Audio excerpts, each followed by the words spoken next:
Satu Tawarik 2 ayat 1 sampai 55 demikian firman Tuhan. Inilah anak-anak Israel. Ruben, Simeon, Lewi, Yehuda, Isakar, Zebulon, Dan, Yusuf, Benyamin, Naftali, Gad, dan Asher. Anak-anak Yehuda ialah Er, Onan, dan Shelah, 3 orang, yang lahir bagi dia dari anak perempuan Shua, perempuan Kanaan itu. Tetapi Er, anak sulung Yehuda itu, adalah jahat di mata Tuhan, maka ia membunuhnya. Tamar, menantu perempuan Yehuda, melahirkan baginya Peres dan Zerah. Semuanya anak-anak Yehuda ada 5 orang. Anak-anak Peres ialah Hezron dan Hamul. Anak-anak Zerah ialah Zimri, Etan, Heman, Kalkol, dan Dara. Semuanya 5 orang. Keturunan Karmi ialah Ashar, yang mencelakakan orang Israel karena ia tidak taat dalam hal barang-barang yang dikhususkan itu. Keturunan Etan ialah Azaria.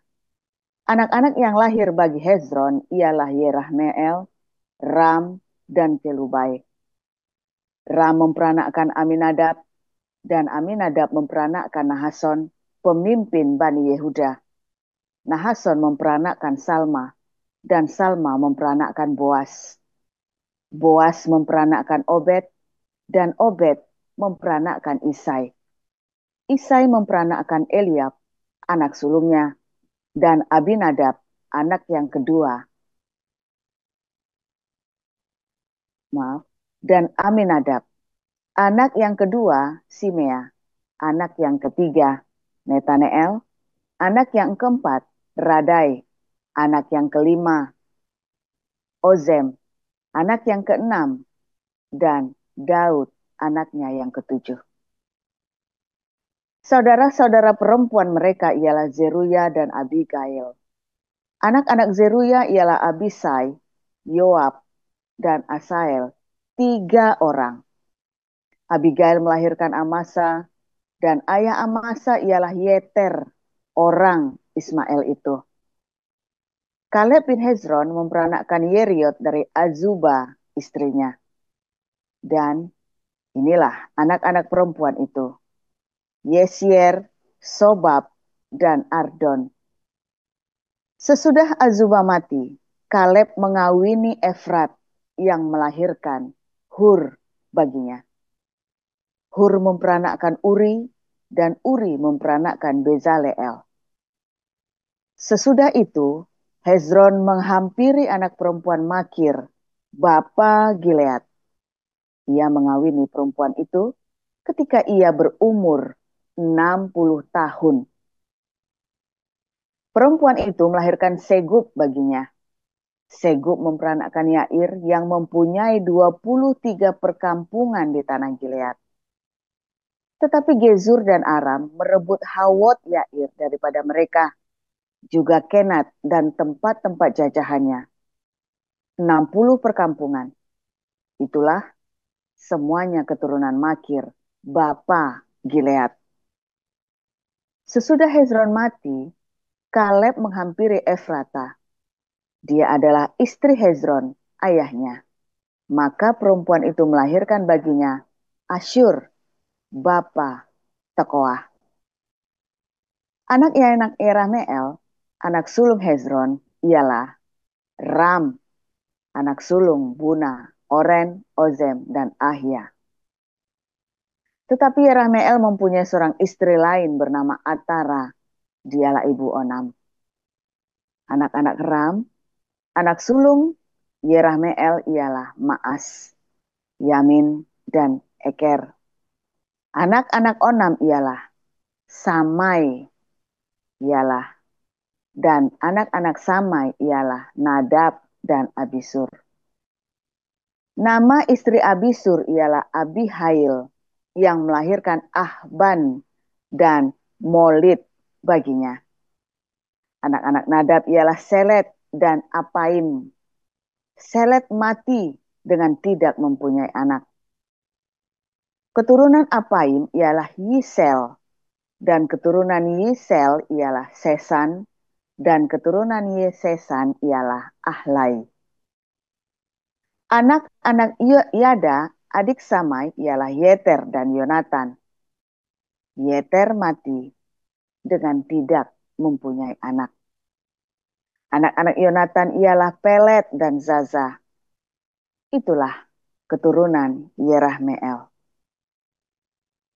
Sesan tidak mempunyai anak laki-laki, hanya anak-anak perempuan. Tetapi Sesan mempunyai seorang budak laki-laki orang Mesir yang bernama Yarha. Jadi Sesan memberi anaknya kepada Yarha, budaknya itu, menjadi istri. Lalu perempuan itu melahirkan Atai baginya. Atai memperanakkan Natan, dan Natan memperanakkan Zabat. Zabat memperanakkan Eflal, dan Eflal memperanakkan Obed. Obed memperanakkan Yehu, dan Yehu memperanakkan Azaria. Azaria memperanakkan Heles, dan Heles memperanakkan Elasa. Elasa memperanakkan Sismai, dan Sismai memperanakkan Salum. Salum memperanakkan Yekamia, dan Yekamia memperanakkan Elisama.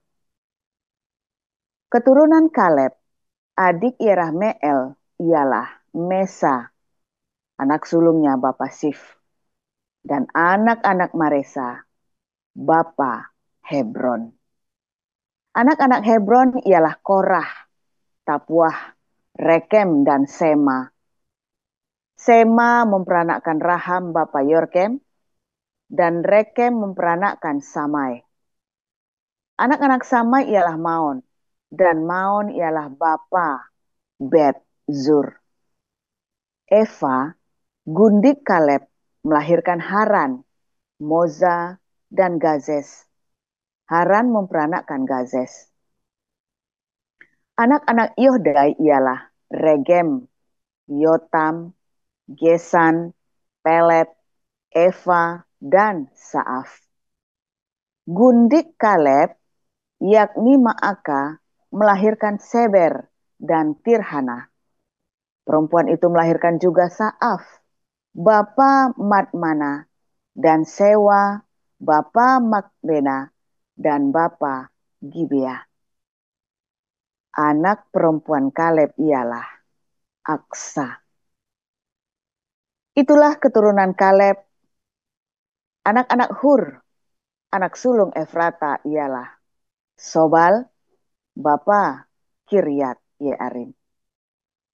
Salma, bapa Bethlehem, dan Harel, bapa Gedgader. Sobal, bapa Kiryat Yearim, mempunyai keturunan, yakni Haru dan setengah orang Manuhot. Dan kaum-kaum Kiryat Yearim ialah orang Yetri, orang Puti, orang Sumati, dan orang Misrai. Dari mereka inilah berasal orang Zora dan orang Esitaol. Keturunan Salma ialah Bethlehem, orang Netofa, Atarot Bet Yoab, dan setengah orang Mahnati, yakni orang Zori. Dan kaum-kaum para ahli surat yang diam di Yabes ialah orang Tirati, orang Simati, dan orang Sukati. Mereka itulah orang Keni, keturunan Hamad, bapa keluarga Rekab. Demikian. Dilanjut, Bu Saya, Endah. ya baik Bu Ros. Saya akan lanjutkan Lukas 3 ayat 1 sampai 38. Dalam tahun ke-15 dari pemerintahan Kaisar Tiberius, ketika Pontius Pilatus menjadi wali negeri Yudea dan Herodes raja wilayah Galilea, Filipus saudaranya raja wilayah Iturea dan Trachonitis, dan Lisanias, raja wilayah Abilene. Pada waktu Hanas dan Kayafas menjadi imam besar, datanglah firman Allah kepada Yohanes, anak Zakaria di padang gurun. Maka datanglah Yohanes ke seluruh daerah Yordan dan menyerukan, "Bertobatlah dan berilah dirimu dibaptis, dan Allah akan mengampuni dosamu." Seperti ada tertulis dalam kitab nubuat-nubuat Yesaya, ada suara yang berseru-seru di padang gurun, "Persiapkanlah jalan untuk Tuhan, luruskanlah jalan baginya." Setiap lembah akan ditimbun, dan setiap gunung dan bukit akan menjadi rata. Yang berliku-liku akan diluruskan, yang berlekuk-lekuk akan diratakan. Dan semua orang akan melihat keselamatan yang dari Tuhan. Lalu ia berkata kepada orang banyak yang datang kepadanya untuk dibaptis. Katanya, "Hai kamu keturunan ular beludak, siapakah yang mengatakan kepada kamu supaya melarikan diri dari murka yang akan datang? Jadi, hasilkanlah buah-buah yang sesuai dengan pertobatan, dan janganlah berpikir dalam hatimu, Abraham adalah bapa kami, karena aku berkata kepadamu, Allah dapat menjadikan anak-anak Abraham dari batu-batu ini." Kapak sudah tersedia pada akar pohon, dan setiap pohon yang tidak menghasilkan buah yang baik akan ditebang dan dibuang ke dalam api. Orang banyak bertanya kepadanya, "Jika demikian, apakah yang harus kami perbuat?" Jawabnya, "Barang siapa mempunyai 2 helai baju, hendaklah ia membaginya dengan yang tidak punya. Dan barang siapa mempunyai makanan, hendaklah ia berbuat juga demikian." Ada datang juga pemungut-pemungut cukai untuk dibaptis, dan mereka bertanya kepadanya, "Guru, apakah yang harus kami perbuat?" Jawabnya, "Jangan menagih lebih banyak daripada yang telah ditentukan bagimu." Dan prajurit-prajurit bertanya juga kepadanya, "Dan kami, apakah yang harus kami perbuat?" Jawab Yohanes kepada mereka, "Jangan merampas dan jangan memeras, dan cukupkanlah dirimu dengan gajimu." Tetapi karena orang banyak sedang menanti dan berharap, dan semuanya bertanya dalam hatinya tentang Yohanes, kalau-kalau ia adalah Mesias, Yohanes menjawab dan berkata kepada semua orang itu, "Aku membaptis kamu dengan air, tetapi ia yang lebih berkuasa daripadaku akan datang dan membuka tali kasutnya pun aku tidak layak. Ia akan membaptis kamu dengan Roh Kudus dan dengan api. Alat penampi sudah di tangannya untuk membersihkan tempat pengirikannya dan untuk mengumpulkan gandumnya ke dalam lumbungnya. Tetapi debu jerami itu akan dibakarnya dalam api yang tidak terpadamkan." Dengan banyak nasihat lain, Yohanes memberitakan Injil kepada orang banyak. Akan tetapi, setelah ia menegur raja wilayah Herodes karena peristiwa Herodias, istri saudaranya, dan karena segala kejahatan lain yang dilakukannya, raja itu menambah kejahatannya dengan memasukkan Yohanes ke dalam penjara. Ketika seluruh orang banyak itu telah dibaptis, dan ketika Yesus juga dibaptis dan sedang berdoa, terbukalah langit dan turunlah Roh Kudus dalam rupa burung merpati ke atasnya. Dan terdengarlah suara dari langit, "Engkaulah anakku yang kukasihi, kepadamulah aku berkenan." Ketika Yesus memulai pekerjaannya, ia berumur kira-kira 30 tahun, dan menurut anggapan orang, ia adalah anak Yusuf, anak Eli, anak Matat, anak Lewi, anak Malki, anak Yanai, anak Yusuf, anak Matika, anak Amos, anak Nahum, anak Hesli, anak Nagai, anak Maat, anak Matika, anak Simei, anak Yosef, anak Yoda, anak Yohanan, anak Resa, anak Zerubabel, anak Sialtiel, anak Neri, anak Malki, anak Adi, anak Kosam, anak Elmadam, anak Er, anak Yesua, anak Eliezer, anak Yorim, anak Matat, anak Lewi, anak Simeon, anak Yehuda, anak Yusuf, anak Yonam, anak Eliakim, anak Melea, anak Mina, anak Matata, anak Nathan, anak Daud, anak Isai, anak Obed, anak Boas, anak Salmon, anak Nahason, anak Aminadab, anak Admin, anak Arni, anak Hezron, anak Peres, anak Yehuda, anak Yakub, anak Ishak, anak Abraham, anak Terah, anak Nahor, anak Seruk, anak Rehu, anak Pelek, anak Eber, anak Salmon, anak Kenan, anak Arpaksad, anak Sem,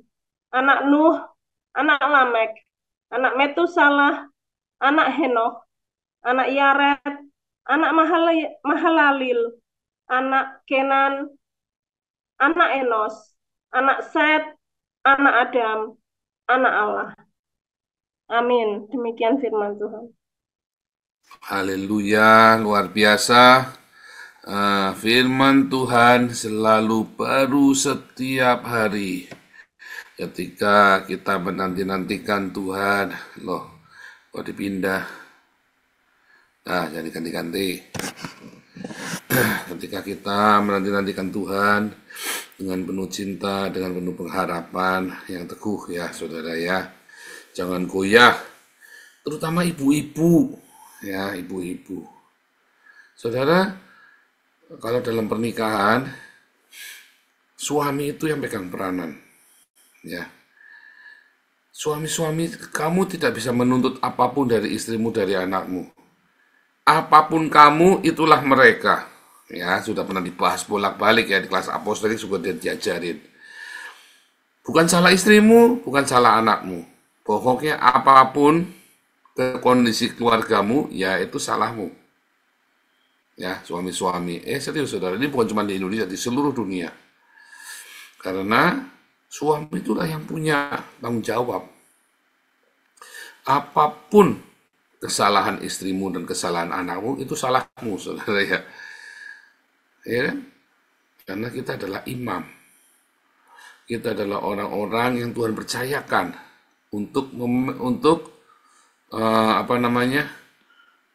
memiliki hukum itu, memiliki peraturan, memiliki semua visi ya dan seterusnya. Itu suami, saudara ya.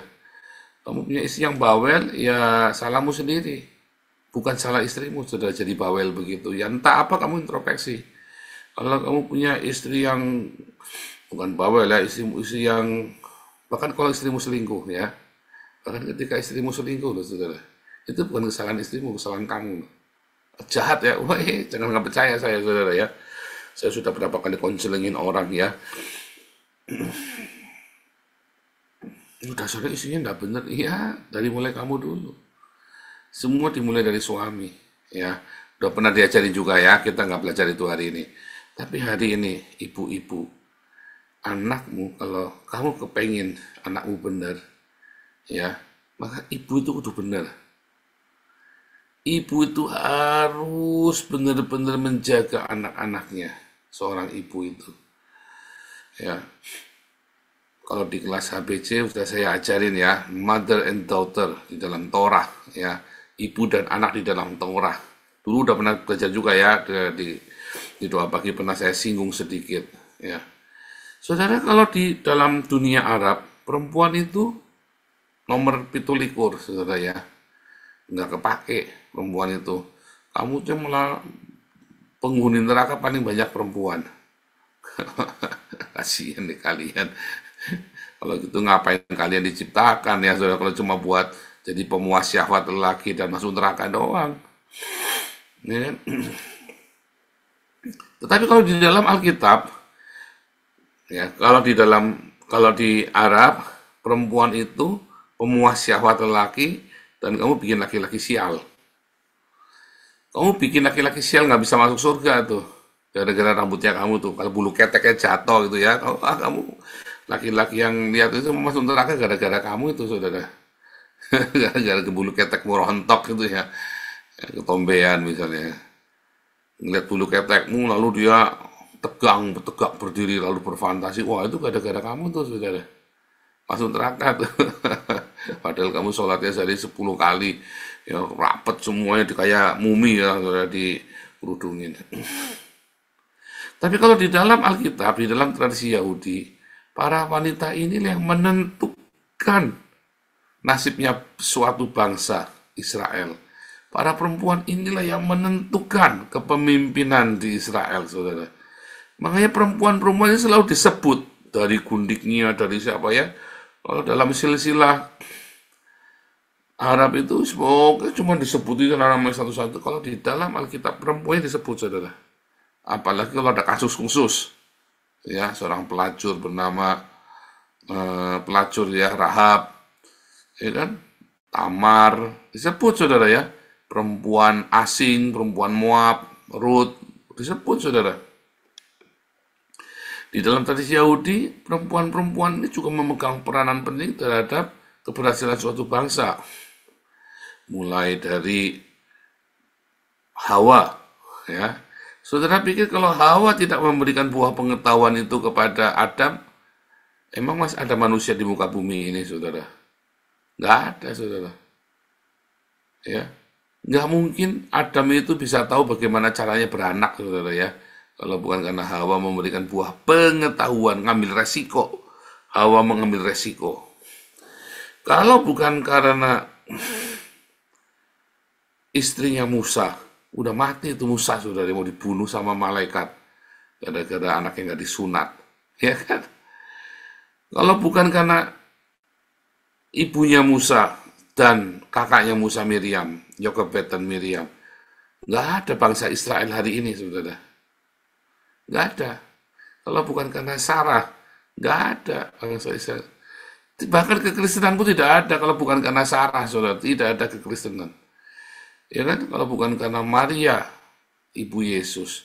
Kalau bukan karena seorang Elizabeth, ya, yang bersaksi meneguhkan hati Maria supaya tetap mau mengandung Yesus. Ya kan, diberikan kekuatan kan oleh Elizabeth. Kalau bukan karena seorang bernama Yudit di dalam surat Makabe itu ya, tradisi Yahudi, maka Israel sudah punah orang Yahudi ini, saudara. Ya, karena si Yudit ini kan ceritanya kan nyembelih panglimanya musuh kan. Dia datang di Sedius sembelih panglimanya musuh, saudara ya. Sama Yudit seorang perempuan, gila berani ya saya. Wanita-wanita itu sangat penting. Anda lihat raja-raja Israel, ya ibunya adalah ini disebutkan, nama ibunya adalah ini, ia adalah yang jahat begini-begini, maka rajanya jahat, saudara.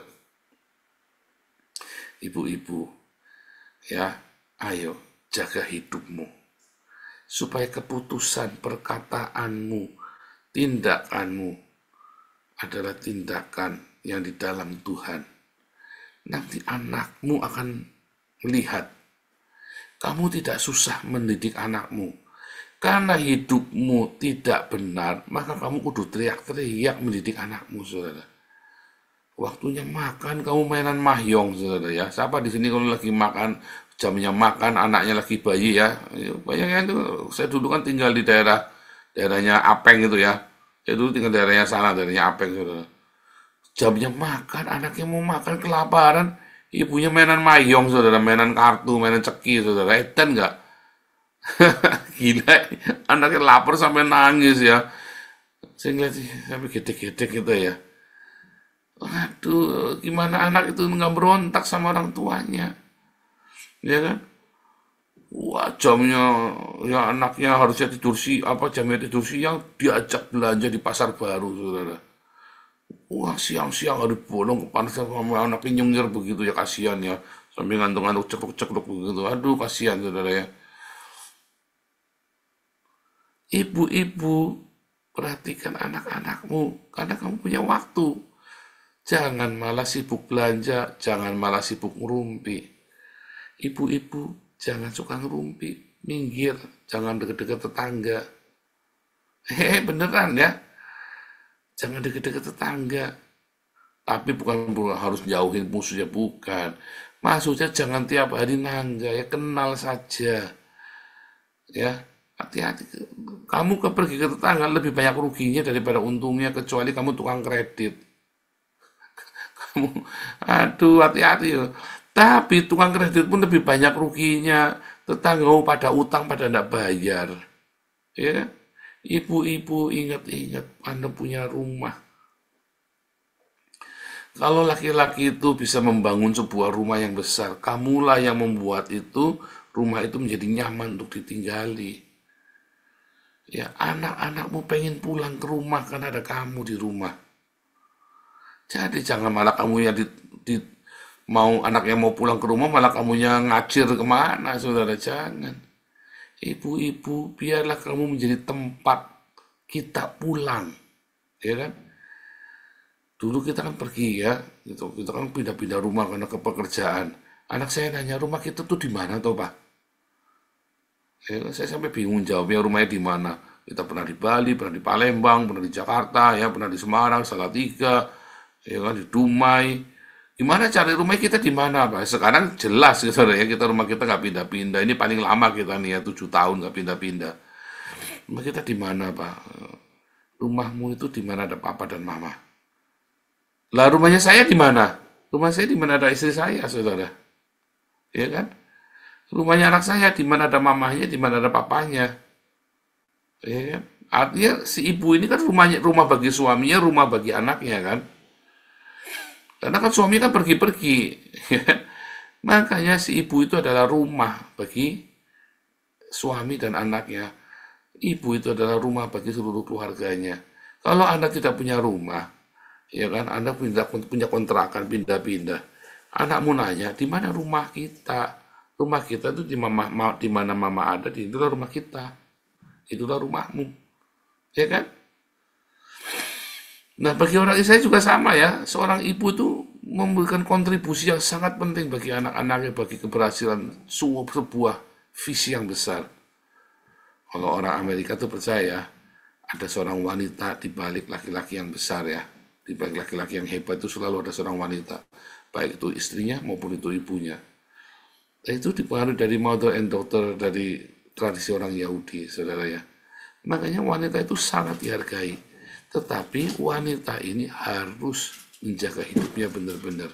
Supaya para wanita ini ya, selalu hidupnya takut akan Tuhan dan selalu jaga hidupnya dalam kedisiplinan. Dan ingat, kamu adalah tempat di mana suamimu dan anakmu pulang. Sehingga selalu siapkan makanan di rumah. Kalau perlu kamu yang masak sendiri. Ya. Satu, masakan andalanmu di mana suamimu dan anakmu pasti doyan. Cari deh bikin sesuatu. Serius, saudara, satu makan, gak usah banyak makanan. Satu makanan yang suamimu dan anakmu pasti doyan dan nyariin kamu. Itu tips ya, kalau di kelas apostolik saya ajarin. Maka kamu akan menjadi tempat pulangnya anak-anak. Ya, kalau kamu di rumah nggak ada makanan, ya pasti orang pulang ke tempat lain. Jangan sampai suamimu anakmu jajan di luar, saudara. Makanya di rumah. Kayak kita nggak mau jajan, anak-anak saya pun nggak seneng jajan. Aduh, tanggung, mendingan pulang aja makan di rumah.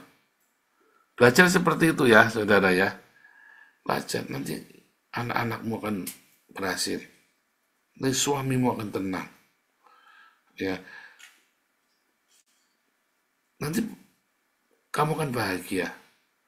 Ya, dalam Amsal 31 ya, seorang istri yang cakap, istri yang bijak, pagi-pagi udah bangun, dia udah siapin makanan bagi keluarganya, dia udah kerjakan semuanya sampai malam dia masih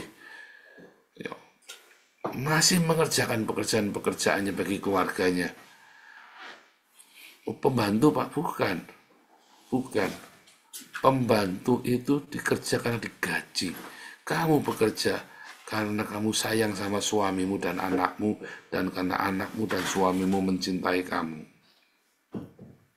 Kamu lakukan, kamu kerjakan, keluargamu akan bahagia.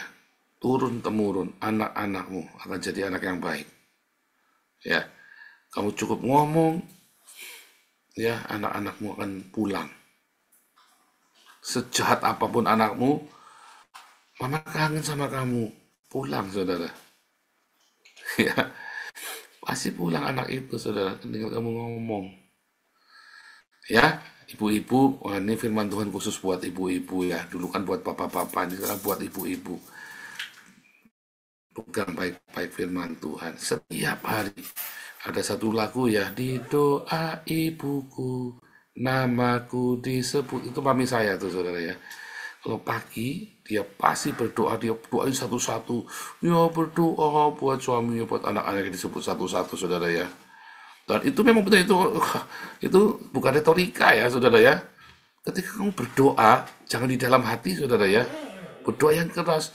Tuhan berkati suami aku, sambil nyanyi ya. Kalau David nyanyi satu-satu doa syafaat ya, disebut satu-satu, saudara. Disebutkan ya. Sebutkan biar suamimu dengar, anakmu dengar. Bukan cari perhatian, bukan. Supaya mereka ingat bahwa mereka ada di dalam doamu setiap hari. Itu beneran, saudara. Itu bukan retorika. Itu tugas seorang ibu berdoa bagi keluarganya, bersyafaat bagi keluarganya. Oleh karena kesalehannya, seluruh keluarganya diselamatkan. Ya kan? Ya kan? Petrus bilang kan, oleh karena kesalehannya seorang wanita ini, seluruh keluarganya diselamatkan, saudara. Ya, ibu-ibu yang suaminya belum bertobat, doain tiap hari. Ya, lagi dibelai kepalanya malam, didoain, saudara ya, dalam nama Yesus ya, papa berdoa dalam gitu, saudara ya. Anak-anak kalau lagi tidur dibelai kepala dalam nama Tuhan Yesus berkati kamu ya nak. Selalu gitu. Jangan lupa, kalau saya tiap pagi saya tengking semua ya, saya ikat semua kuasa-kuasa kegelapan, saya tolak semua. Karena ribuan kutuk kan menempa saya, saudara ya. Saya tolak, saya batalkan semua kutuk, saya tiap pagi doa perangan tuh. Ya, ibu-ibu tiap malam datang belai kepalanya, anak-anakmu. Tuhan memberkati kamu, nah malaikat Tuhan menjaga. Itu, saudara ya. Lakukan tiap hari, keluargamu akan baik. Tuhan Yesus memberkati.